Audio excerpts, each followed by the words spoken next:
Make sure your mics are on. Everybody turn their mics on. The Planning Commission meeting is called to order.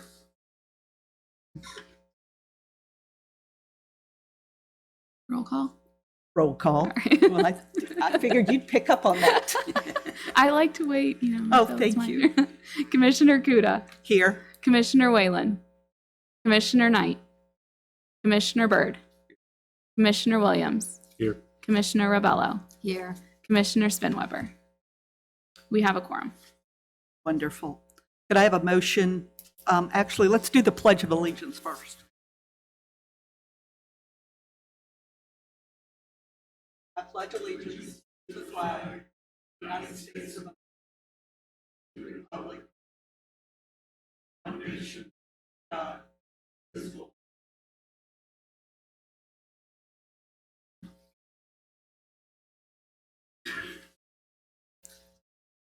I'd like to make a motion, or I need a motion for approval of the minutes from the meeting on January 7th. I move to approve the meeting from minutes from the meeting on previous one. Was it January 5th? I believe you said January 7th. January 7th. I see. Okay, start over. I move to approve the minutes of the January 7th meeting of the Planning Commission. I second. All in favor? Aye. Motion carries. Public hearings. I'd like to move it to John. Mr. Cooper. Thank you. My name is John Cooper. I'm the Community Development Director for the City of Rockledge. My address is 1600 Huntington Lane, Rockledge, Florida 32955. Tonight's public hearing is a zoning district amendment, ZDA 2501. The applicant is Space Coast Real Estate Trust. The address is 1029 Florida Avenue with a change of zoning classification from C2 General Commercial District to RMU Redevelopment Mixed Use District.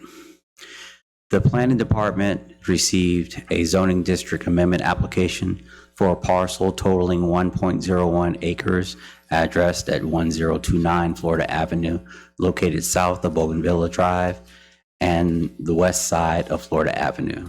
The applicant is seeking to rezone the subject property from C2 General Commercial to RMU Redevelopment Mixed Use. The subject property is located within Planning District 2 with an existing zoning C2 Neighborhood Commercial. The surrounding properties are all within the same planning district with commercial zoning on all sides of the property. The intent of Planning District 2 is to provide the area opportunities for business development and commercial activity. After review and analysis of the comprehensive plan and the city's land development regulations, it's staff's determination that a zoning district amendment to the subject property would not be compatible with the comprehensive plan and would create identifiable spot zoning, which is prohibited.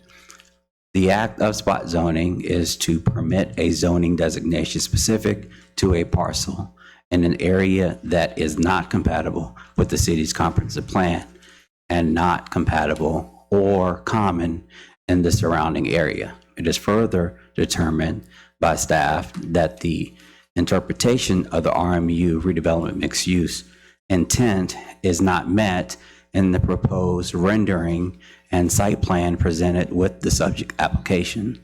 While 25 units can be achievable, the intent of the code was to provide for redevelopment mixed use in existing areas.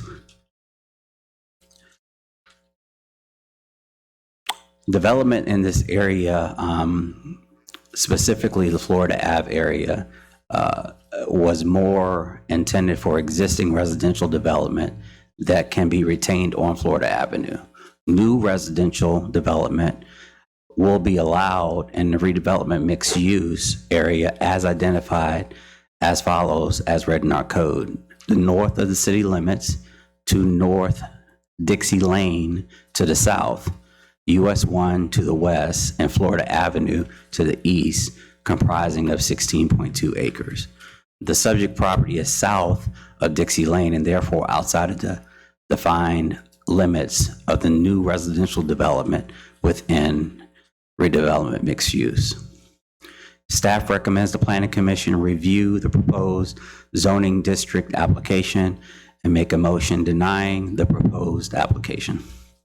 Again, this motion would be forwarded to the Board of Zoning, the City Council, excuse me. But our recommendation is denial, really based on the fact that an open zoning to RMU, staff does not feel is in favor of what this intent of this district is. And giving the applicant an opportunity to submit a site plan, we try to work out a plan in which could meet some of the definition of the intent in RMU, and that was not satisfied with the proposed site plan. I do have one quick question. Yes, ma'am. On the actual application itself, the applicant listed the address on Jacaranda as 1059, and you have it as 1029? That's That- their residential address. That's not the Okay. address of the subject property. That's just their personal, yeah. Right. So is it 1059 or 1029? It's 1029. The subject Florida. address is 1029. Okay, On Florida. okay. All right, so do we want to open it up to a public hearing? We do have the applicant here, Yes. and we do have the agent for the applicant here, both available to speak. My recommendation that we would do that prior to opening it up to Okay. public hearing. Do they want to speak? Okay.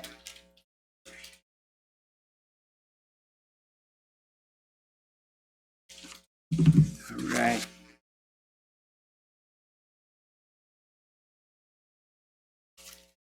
Hi, good evening. My name is Praveen Idikala. I'm the agent for Space Coast Real Estate Trust. So we are seeking my home address? Yes. 1059 Jacaranda Circle, Rockledge, Florida. And subject property is 1029 Florida Avenue, Rockledge, Florida. So what we want to do is rezone from C2 commercial to RMU, so we can build up to 25 residential units at 550 square feet, which is what is allowed under RMU. The existing commercial property already has some of the elements that RMU density bonus requires, such as a brick exterior, it has the arches, it has the peak roof, it has a metal roof.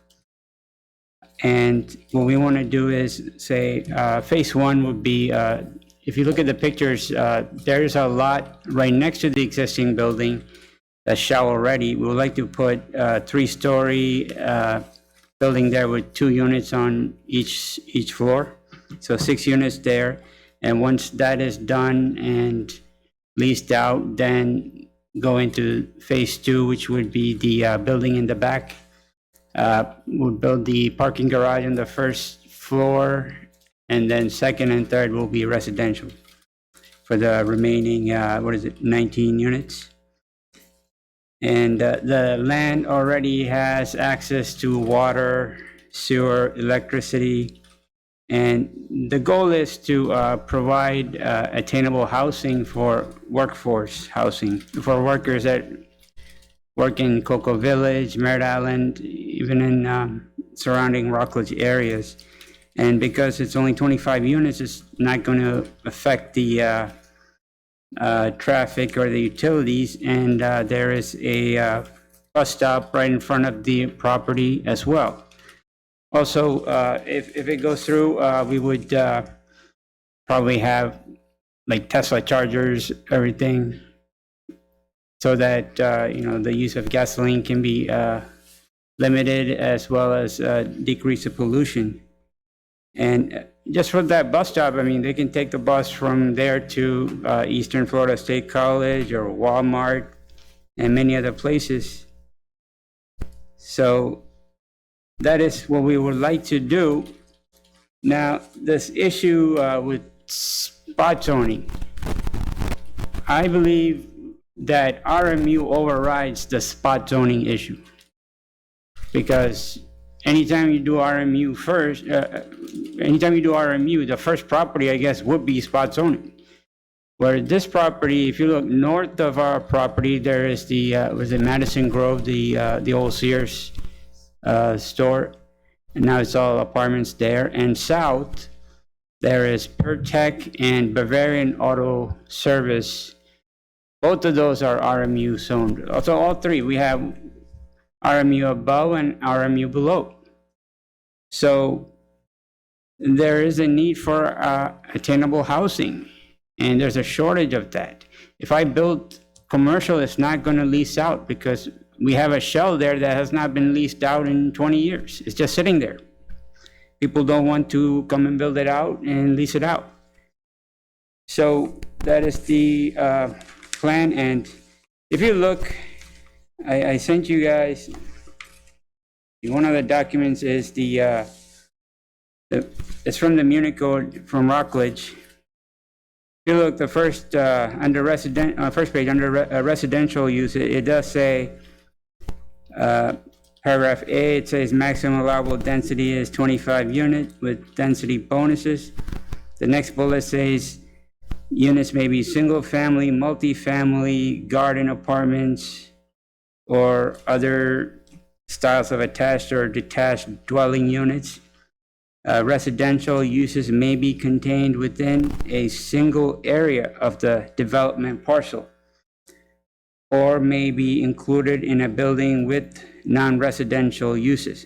So you can have a mixed-use building, or you can have a 100% residential building on that parcel, anywhere on the parcel. And all residential units have to have a minimum of 550 square feet. So this is beneficial because under commercial, I believe it's anything, the square footage is 810 or 850. So that is that. And if you do have a mixed-use building, the residential has to be on the second floor. The first floor will be commercial. And you can look and see the non-residential uses. It also allows professional offices like doctor's office, dentists, lawyers, etc. And the only other requirement is that all buildings have to be within 10 feet of each other. So you can have a standalone building that's 100% residential as long as it's less than 10 feet away from any other building on the parcel. So that is it. Any questions? Does anybody on the board have any questions? No, not for me. Thank you very much. Okay, thank you.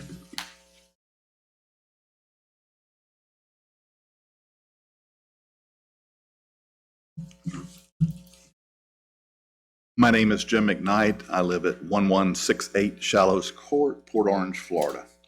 I am only going to go over the redevelopment plan and nothing else. I'm going to tie that back into the RMU zoning because that's where RMU zoning actually began, and I am a planning consultant, just for the record. The entrance to Rockledge on US 1 has been enhanced by the elimination of the old Sears building and the creation of Madison Grove, as they referred to. It's considered mixed use, but it's not a true mixed use project. It's got, it doesn't really meet the definition, in my opinion, but I think the way it was done quite well, and the city's to be commended for that.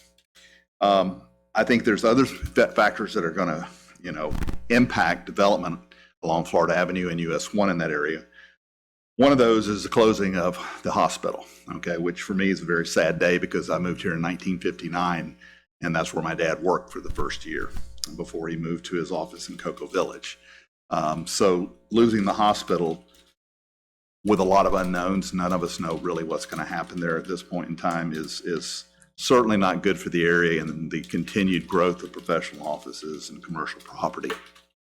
One of the things that is identified in the plan, the redevelopment plan, is that infill strategies infill development strategies are needed to provide continuity in development patterns and strengthen the tax base.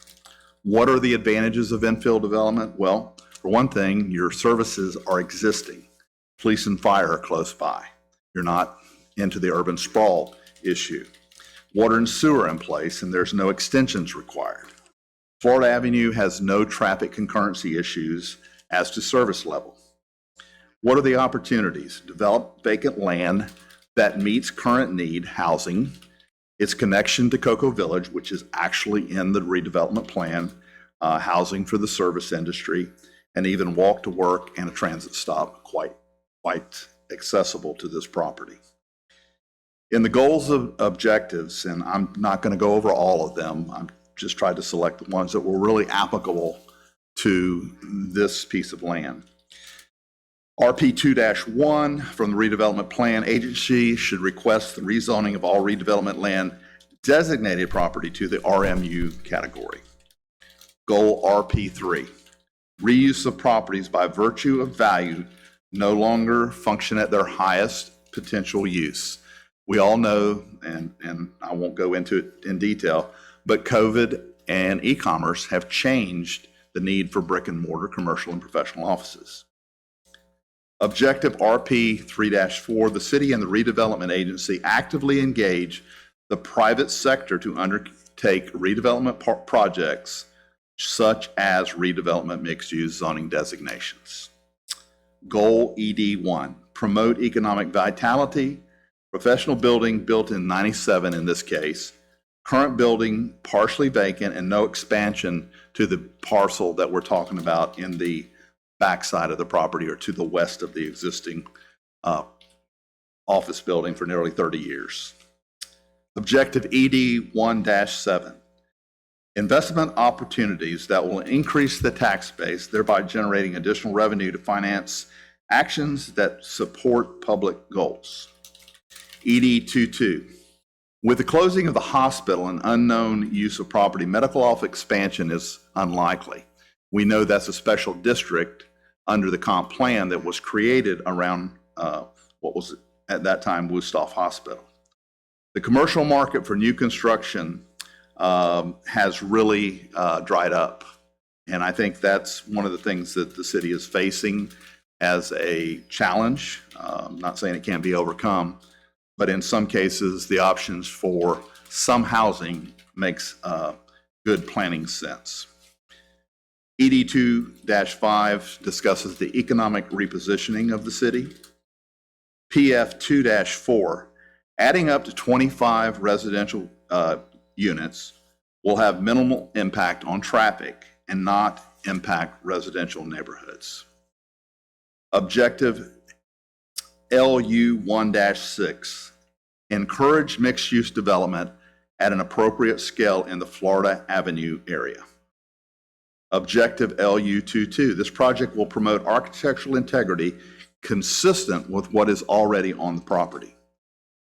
Goal HS1, promote workforce housing opportunities within the redevelopment district. Objective HS11, market areas where private interests can develop housing and necessary support facilities in the redevelopment area. HS 1-2, establish a safe, functional, and aesthetically pleasing environment. HS 1-3, identify areas within the redevelopment district that are suitable for increased residential densities to encourage workforce housing. And finally, HS 2-2, initiate infill housing development. The project would allocate residential density consistent with a developed area that will not affect the operation of future roadway networks. The map of Subdistrict 1, which this is in the concept that's within the redevelopment plan, identifies this area specifically as to reinforce and infill. This would be an infill project. It promotes the redevelopment plan to create new housing opportunities in the redevelopment district. Of note is that the redevelopment agency should request rezoning of all redevelopment designated property to the mixed-use district for zoning within the Florida Avenue sub-district. That's right out of the redevelopment plan.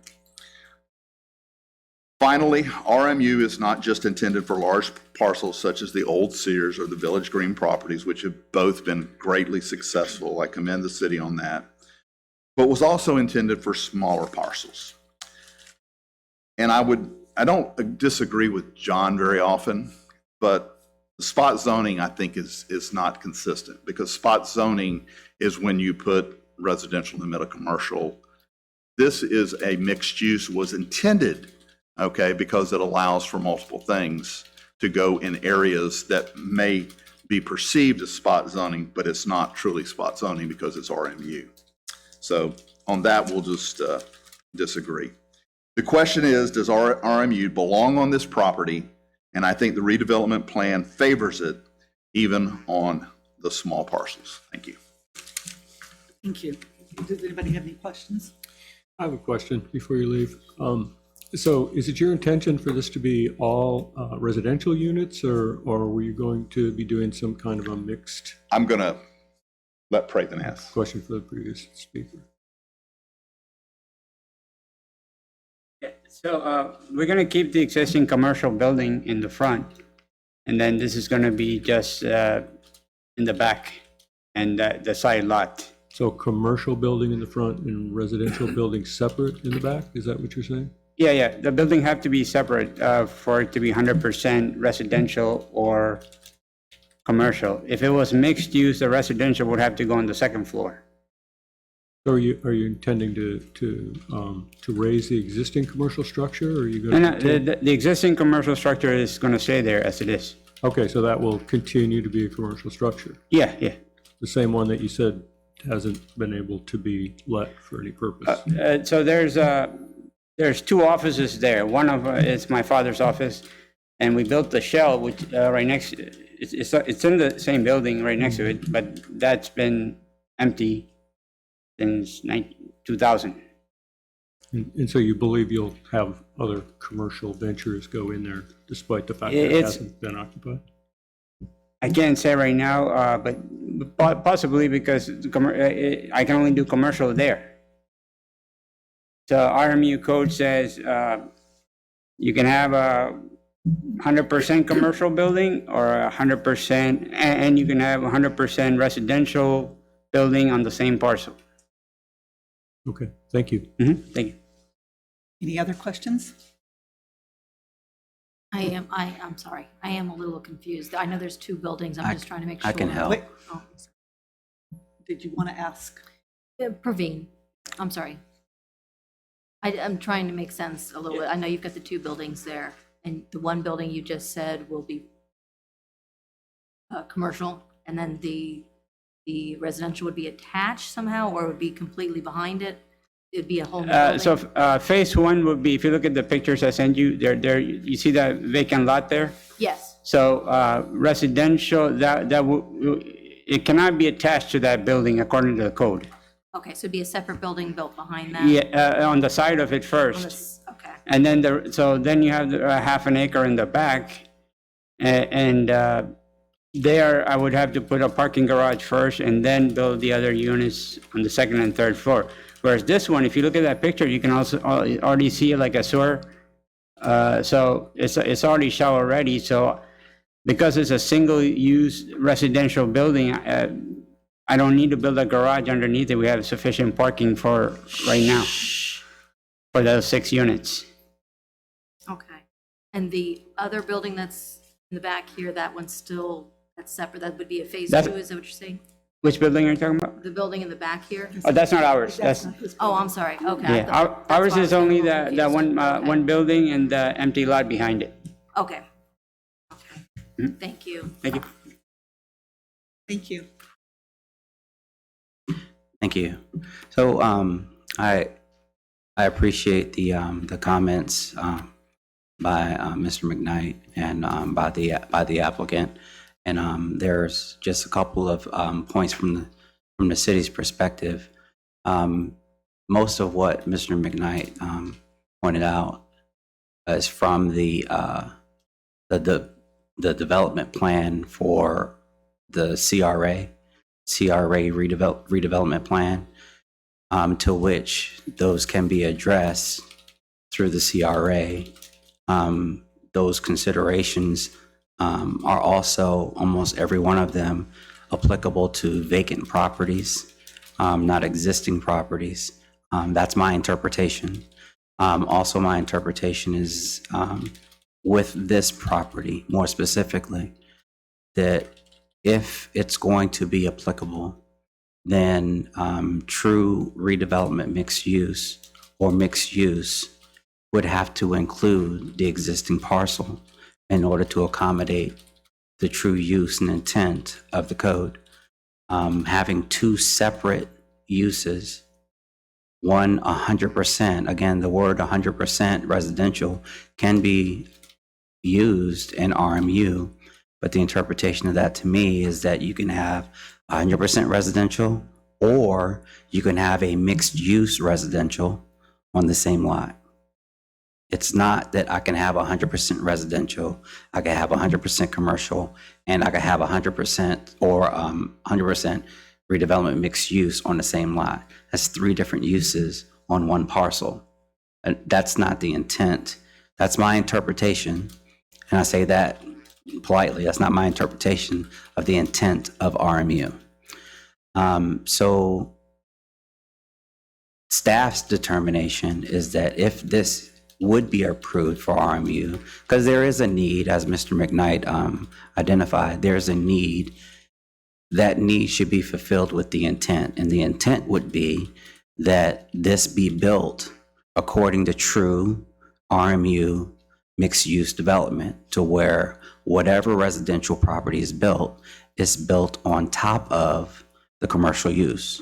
Commercial use is on the bottom floor, the residential is on the second and third floor. That's the true intent of mixed-use development. The other concern that staff has with this is if you do build it as proposed, is parking, is access, is all the other things that's designed. And staff is also not comfortable with approving just RMU openly.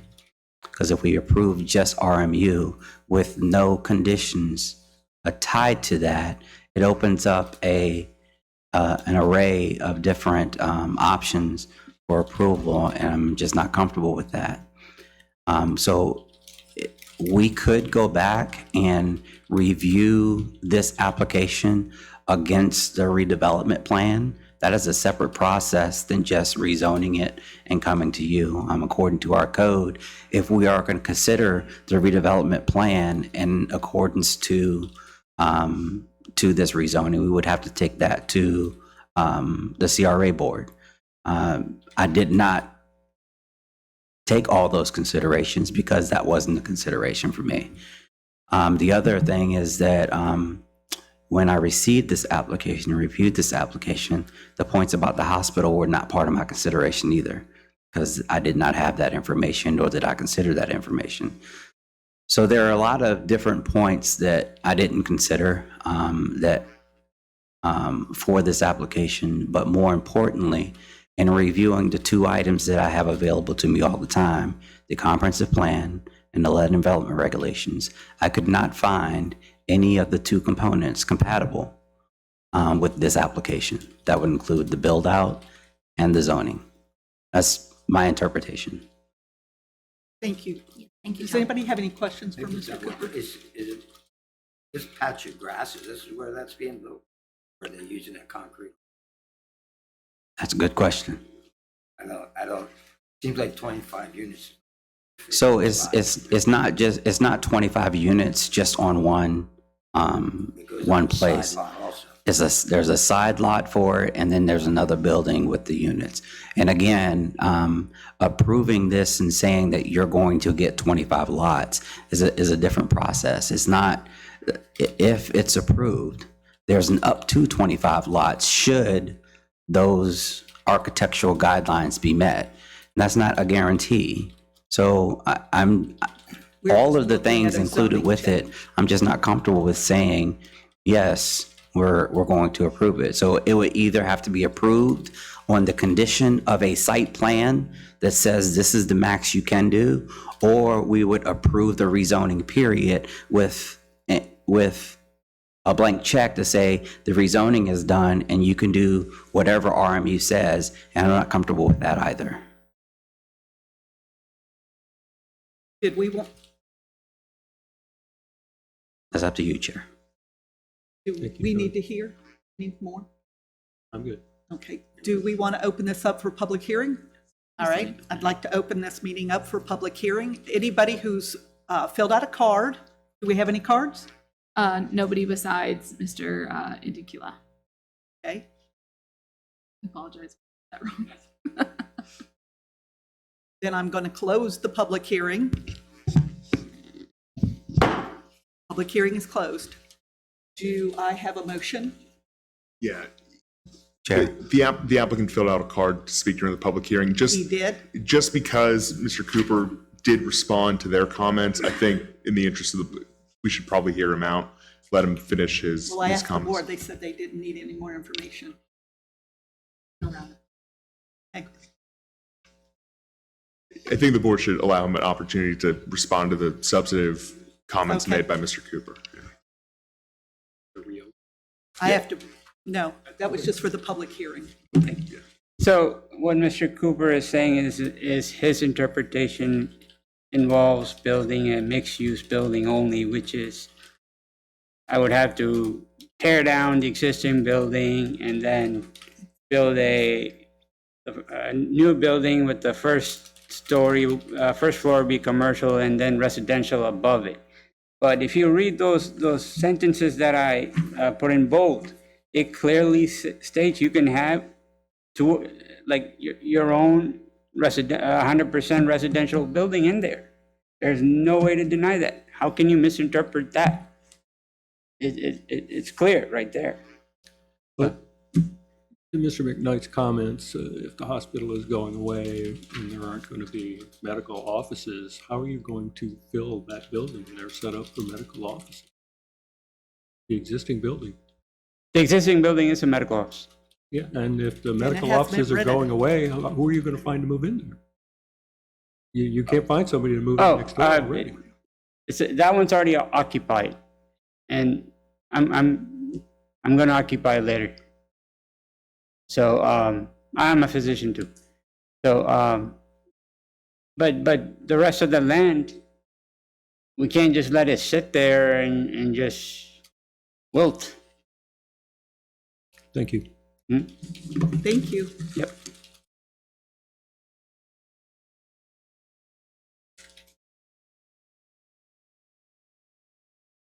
Anything else, Mr. Cooper? I don't have anything else. Okay. Does anybody on the board have any more questions?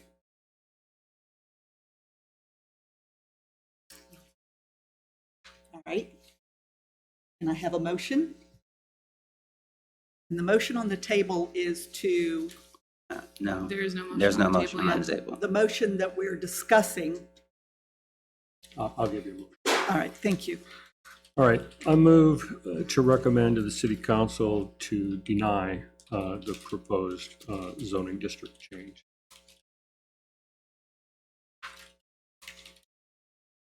Do I have a second? All in favor? Aye. Motion Aye. carries. Next item. Thank you. The next item is a request to amend conditions imposed via special exception from SE 96-01. The address is 1219 Rockledge Drive. The Planning Division received a request from the property located at 1219 Rockledge Drive requesting an amendment to the restrictions imposed on the property. The subject property is currently owned, maintained by Brevard County Parks and Recreations Department with a lease agreement with the Preservation and Education Trust Incorporated to maintain, operate, and provide programs and services to the citizens of Rockledge and its visitors. At its May 21st, 1996 meeting, the City of Rockledge Board of Adjustments imposed 12 restrictions as recommended by the Planning Commission on the property and its operations. Staff has reviewed the restrictions and concurs with the recommended reductions Therefore, staff recommends the Planning Commission review the subject request and recommend approval to the Board of Adjustments. So you received a copy of the letter from Brevard County Parks and Rec with the recommended changes to those restrictions. There were 12 imposed, and some of those were asked to be reduced. Staff has met with the occupants and those who operate the park facility, and we concur with some of those restrictions, having those listed, specifically the ones that are listed in the requests. If you have any questions about those, let me know. Well, I've read the letter. I don't have any questions at all. Okay. Anybody else on the board have any questions? I have one. So to the issue of the parking spaces, it says it's currently limited to 8 spaces to the rear of the building, and the applicant states that there's space for more, but no indication is provided about how many more they might wish to have. Right. Is there any, have you received any information about that? I've received no correspondence about its limitations or maximums, but I do know that they desire to have more parking spaces, and if it can be accommodated on the property and still remain within our land development regulations, then that is the caveat that I think staff would be in favor of. So, Okay. So Yes. there are some regulations that govern how many would well, be. regardless of whether or not you impose the restrictions or not, they're still obligated to apply by the zoning enforcement regulations that we have for parking. So the restrictions is just is extra. Thank you. Any other questions? Any questions? I do have several cards on this one. Okay, we're going to open this up to a public hearing. Those who wish to speak, you get 3 minutes. First card is Carol Pope.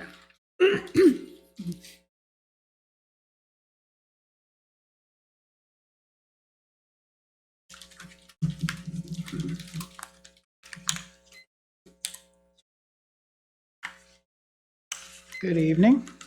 Good evening. I'm Carol Pope, the president of the Lawndale Museum, also Preservation Education Trust, under which we're incorporated. I live at 715 Rockledge Drive in Rockledge, just up the street from the museum.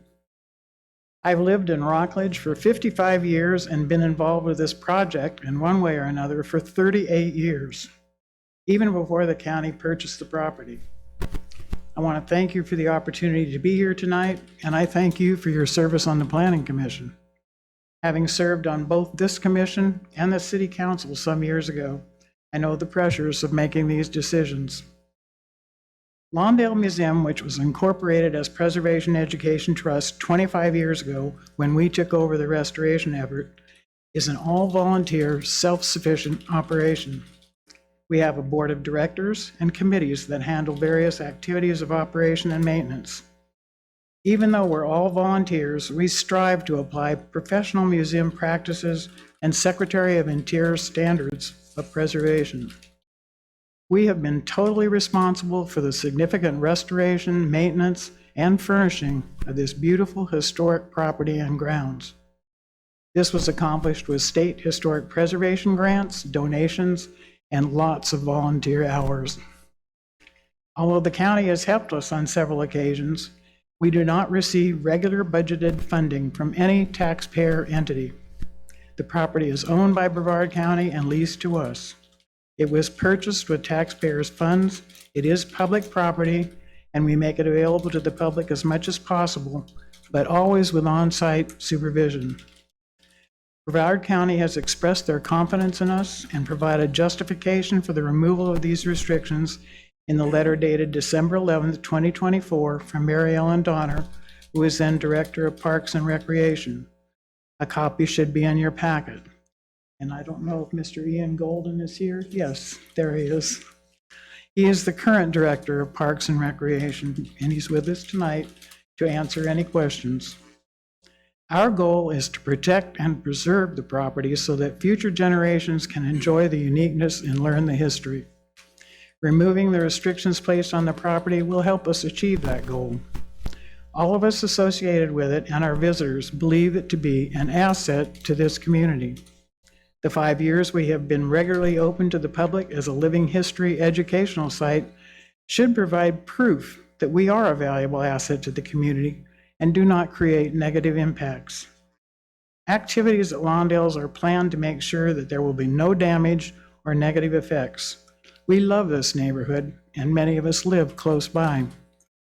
Removing these restrictions will help us become more financially viable, allowing us to offer the public more opportunities to enjoy this unique property, and assures us our ability to preserve this historic treasure for future generations.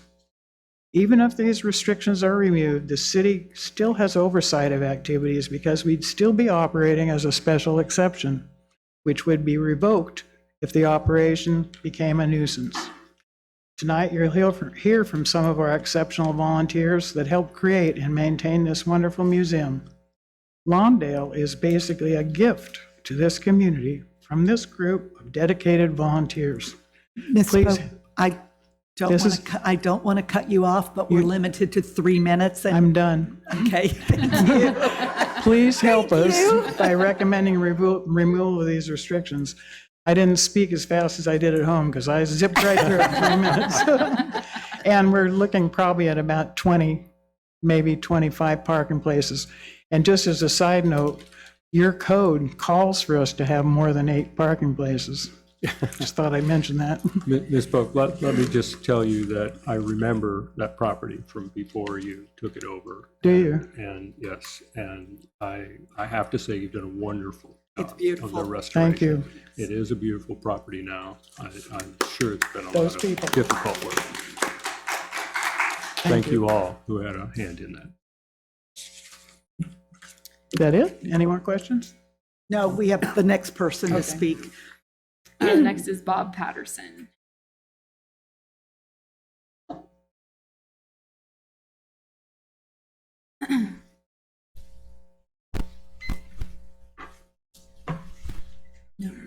I'll try to keep you to 3 minutes or less so you can get some of your time back. My name's Bob Patterson. We need your Address address. for the record, please. Oh, address for that. I live at 301, I live at 606 Shorewood Drive, Cape Canaveral, Florida, C301. But I live in Cape Canaveral. Just real quick, I've been in the museum business 40 years. When I retired, we moved here full time. We've had a home here for 10 years, part time, but when my wife and I both retired, we came here full time and we live at the beach. But I can't get museums out of my blood, sorry. And so we were driving around and we found Lawndale. It just happened. I just happened to drive and there was this big state sign and I said, I've got to see this place. So we worked it out. We found out when they were open and we came to see them, walk in. And I was so impressed. So I wanted to get involved. And then I went on the board of directors as a board member. And then when we wrote grants, they needed a executive director, quote unquote. So I retired from the board and became the executive director of the museum. It's a big paycheck, okay? It just really is. But anyway, I like doing it. But the group I'm working with, these folks right here, it's amazing. If you have not been there, and I hope you do go, but if you have not been there, this place is all done by volunteers. And I mean painting, maintaining the property, furnishings, label copy, everything you see, the lighting, that's all taken care of by volunteers. Now, yes, they bring in contractors to take care of sewage and things like that and electrical. But the point is, these folks have done all this work without a paycheck. They haven't got anybody, I mean, they just look at each other and say, okay, we got to go work on the gardens, we got to work on the grounds. And we've got guys here who work in the grounds, and it's amazing if you get out there. I'm not a big garden person, but I go out there and I'm so impressed with these people. And so all I'm here to talk about is the fact that, and I tell this to them, I've never worked in an organization after 40 years where I had so many volunteers that did so much It's amazing. So I want to thank you, and I won't take any more time. If you've got any questions for me, I'll be happy to answer them. The museums I worked at were in Wyoming, Georgia, Tennessee, and even on the west coast of Florida. I built a children's museum over there. Does anybody have any questions? I do have a quick question. Sure. I know that when I read through it, I know that you were looking at doing like fundraisers, like events Excuse me? there. You're looking at doing events there? Yes, small ones. Oh, okay. I was just wondering, are you going to have a cap on? The number of guests, we Yes. will have to because of our parking. That's, okay. So, yeah, I'm feeling, I haven't spoken with everybody, but I'm feeling between 50 and 100 max on property at the same time. That's it. 100 seems a little, It's probably a little high. yes. So, but I said that because of my luck, I would say 100 and people, or 50 and people say, that's not enough, you need to do more. So I just said 100, but it probably, we won't see those kind of numbers because the house it's just not parking and just not, okay. See, I said Your it. time's up. Sorry. You know, if you could fit 100 people in that house. Thank you. Thank you. We're not adjourned.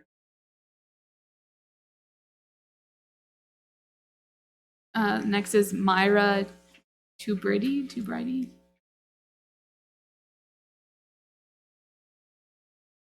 Good evening and welcome, everyone. I want to thank you for having us here tonight.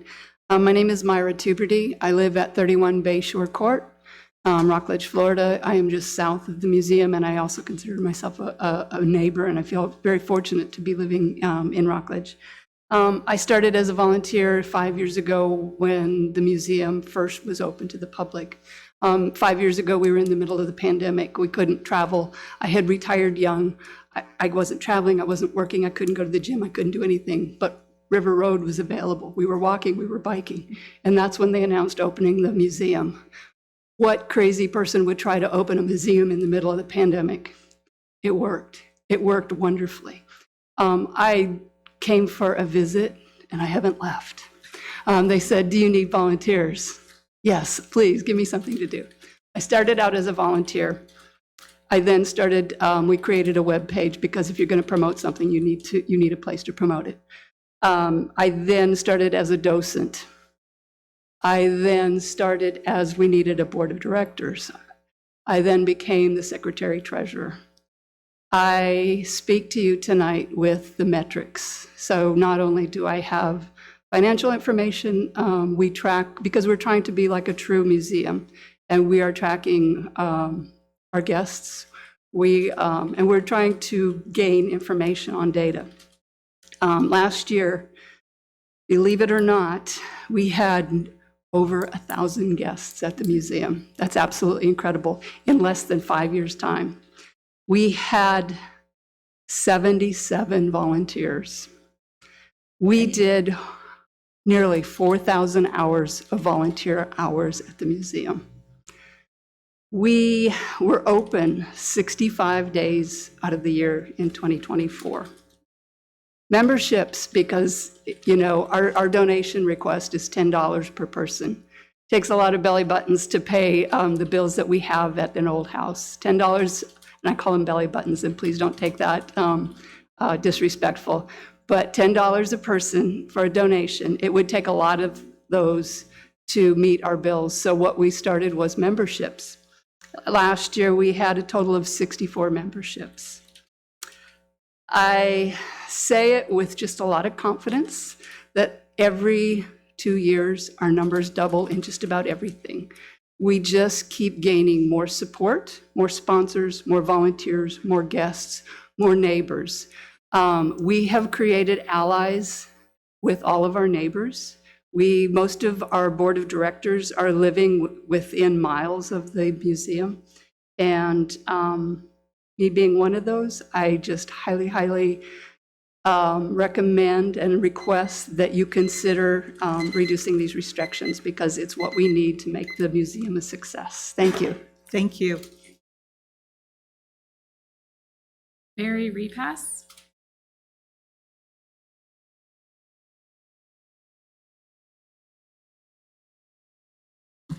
Hello, my name's Mary Repass. I live at 1488 Outrigger Circle. It's in the Turtle Creek area of Rockledge.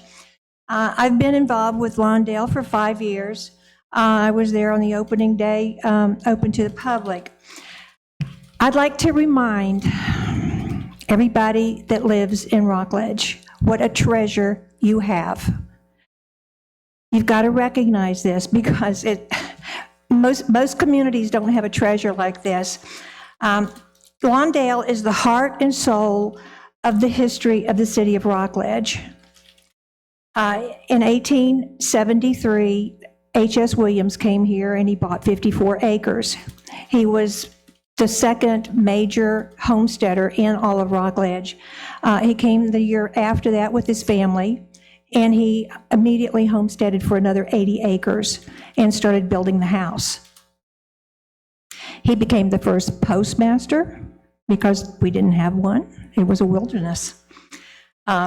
He became a school trustee because his children were getting older and there were other children settling in the area. They didn't have a school. So he opened up the room above his, I'm sorry, I'm talking to this thing, and above his kitchen to be the first school in all of Rockledge. From there, he became the county treasurer, and he's most often known for being the first state senator for Brevard County. But I'd like to have you acknowledge that he was not just the first senator for Brevard County, he was also the first senator for Dade County. I've got a map here to show you what the state of Florida looked like in 1885. He covered everything from Brevard County, which was twice as big as it is now, all the way down to Key West. Do you see a piece of Florida that's bigger than that? He's pretty major. He served 2 terms.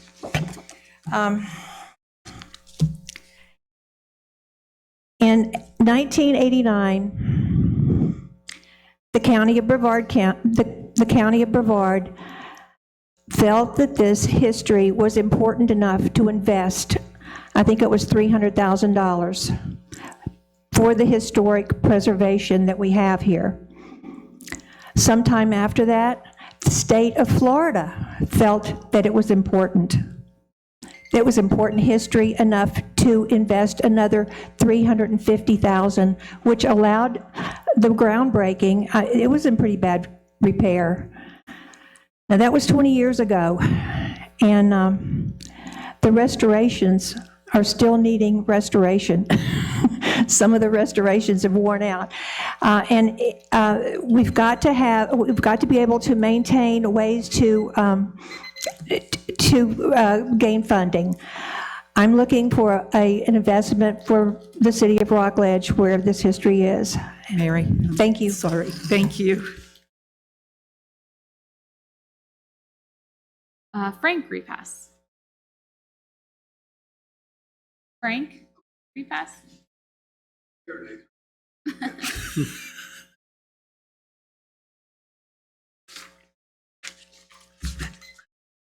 I promise to be under 3 minutes. Oh, Sure, okay, sorry. I'm gonna hold you to that one. Hi, my name is Frank Repass. I was raised in Brevard County. We need your address for the record, sir. We need your address for the record. 29, I was going to get to it down here. Okay, 29 Oakwood Avenue, 1 block north of Lawndale in Rockledge, Florida. I went to Cocoa High School, which is now, Cocoa High School was now Rockledge High School. Now, another note, and just to change the mood a little bit, my sister, she's the homecoming queen at Cocoa. She's my second favorite sister, and the question always comes up, why is she my second favorite sister?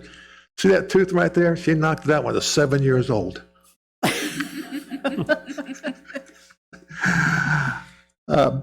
The fact is, my home is on the property of the original land grant of the Williams family on Lawndale.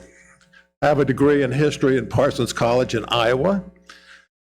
I volunteer at 4 museums in Brevard County. I even have one that I volunteer at in Southwest Virginia, Edith Bowling Wilson, the First Lady, President Woodrow Wilson. But to get back to Lawndale, it is nonprofit like others, and we're always looking to have money to keep us afloat. It is vital that we share with our history to visitors and to educate them about the forward-thinking pioneers that made Rockledge who it is today, which is great. I support the changes proposed to withdraw the restraints because we need that in our area to share with our visitors. In closing, I told you I'm going to be short.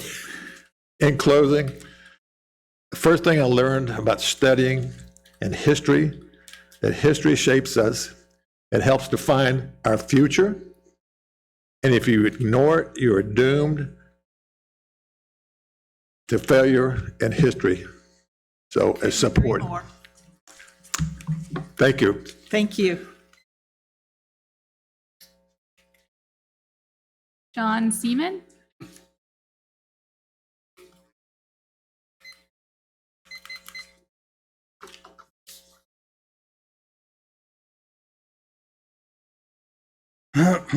Bear with me, allergies. John Seaman, 1215 Rockledge Drive. I'm the property adjacent to it. I'm on the north side of 1219.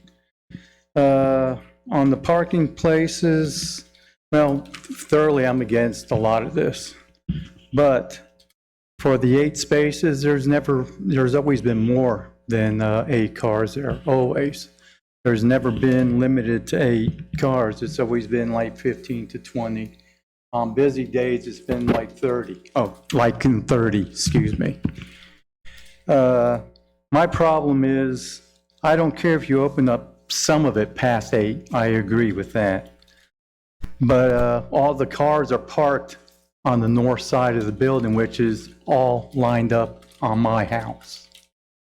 So most of it, the whole property is dust, it's dirt, where all the parking is. So all that dirt blows into my house, much less the car exhaust.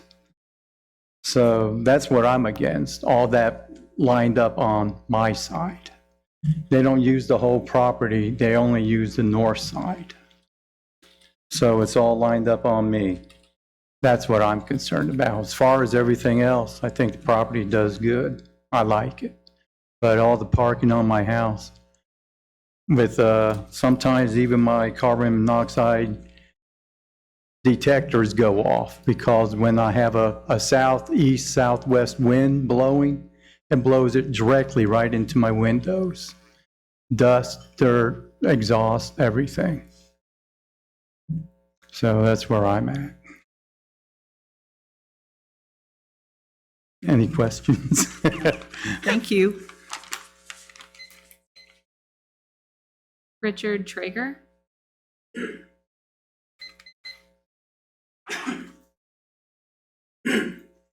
I'm Richard Traeger, 2158 Auburn Lakes Drive, Rockledge. I moved down a little over 5 years ago. I discovered Rockledge, or Lawndale, the same way, riding a bike by, seeing the house. My background's in historical renovation in Indiana. I belong to many nonprofit historical properties, helped restore them. I had a company that did that. I am on the board, excuse me? I am currently on the board of Rockledge. I do the labor like all the volunteers, and I wanted to tell you that, and I belong to an organization in Indiana that won a national award for volunteerism. So this group is just as good as that group. And everything we've done is volunteer. We volunteered our money, we volunteered our time. And so I just wanted to back what everybody said. I think it's a great thing, and coming from a different area, I've always been interested in history, and the house is in very good shape. You have to understand, it's an all-wood house too, which takes a lot of maintenance. And we painted it, we've done a lot of different things. So it's a very viable product, but like any nonprofit, you need to try to have income and make it go. Thank you. Thank you, sir. Sherry Miles.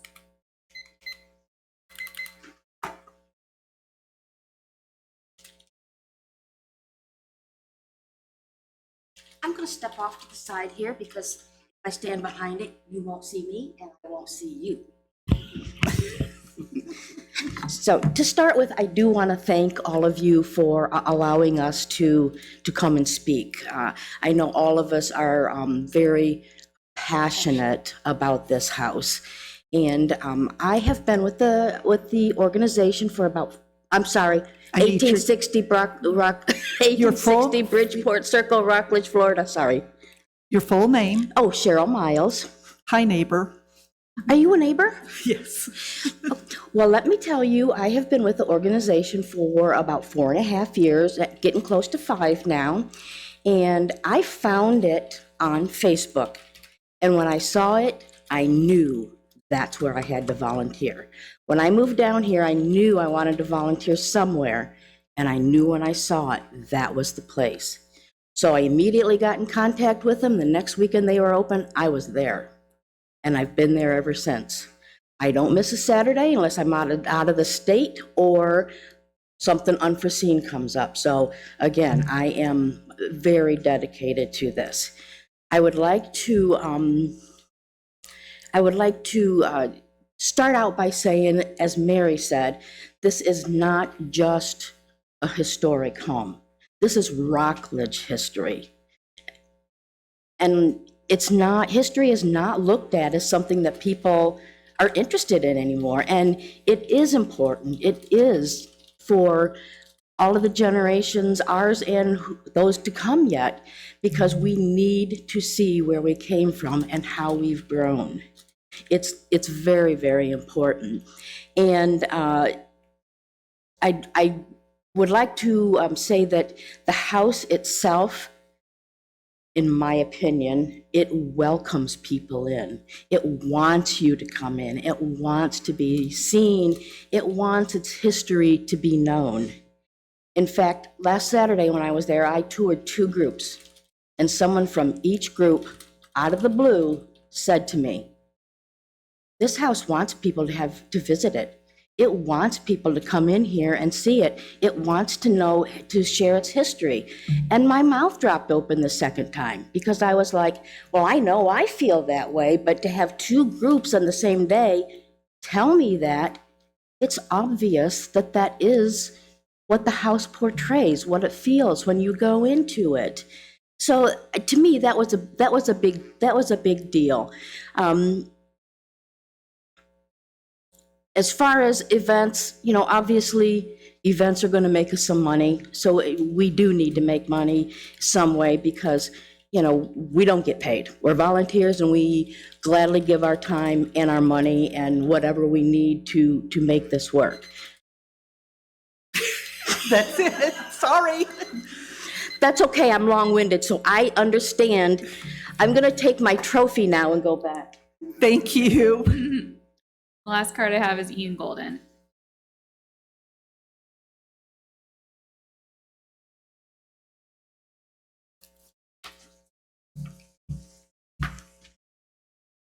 Good evening.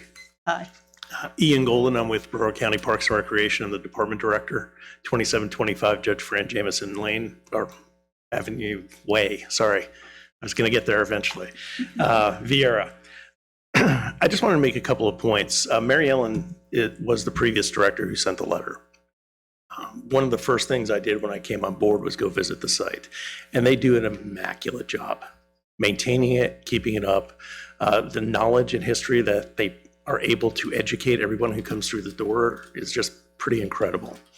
I'm just not going to repeat a lot of the stuff that people have talked about. I do just want to point out that it's been almost 30 years since these restrictions were revisited and put in place.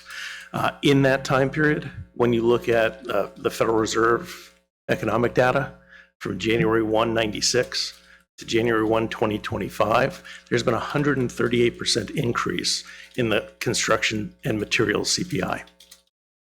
Just to try and emphasize for you why they need to continue to have and the ability to have additional events at the property, because they cannot continue to maintain it to the standard that it is without that type of revenue coming in. So I just want to, from the county's point of view, we are in favor of this, and I'm available for any questions. Does anybody have any questions? No? No. Thank you so much. Yes, you may. Mr. Cooper told me I have 2 minutes, so I have to be quick. Miss- Madam Chair, may You I? have 3 minutes. Thank you, Madam Chair. Brenda Fetro, 1600 Huntington Lane. I wasn't planning to speak, but I just feel compelled to say a few words. These volunteers, you can tell how passionate they are. They are to be commended, and on the city's behalf, I want to say thank you all for such a wonderful job that you all do just every day. They've brought this place back to prevalence, to beautiful sightseeing, tours, et cetera, et cetera. So the city is very, very proud and thanks you. I agree with Ian. But it was a long time ago. These restrictions were placed on it. John and I met with several of these volunteers. We believe their ask or their request is very reasonable to help them to go to even the next level. So the city also is in favor of removing these restrictions, and I thank you, Madam Chair, for a chance to speak. Thank you so much. Mr. Cooper? I don't really have any additional comments. I would ask that, as we've heard before, that that the people at the volunteers would continue to work with the neighbors to address any concerns that they may have, and also communicate to discuss any of the parking that may go on. But again, staff is in favor of the recommendations. Does anybody have any questions for Mr. Cooper? Nope. All right. My question, I can't see that completely.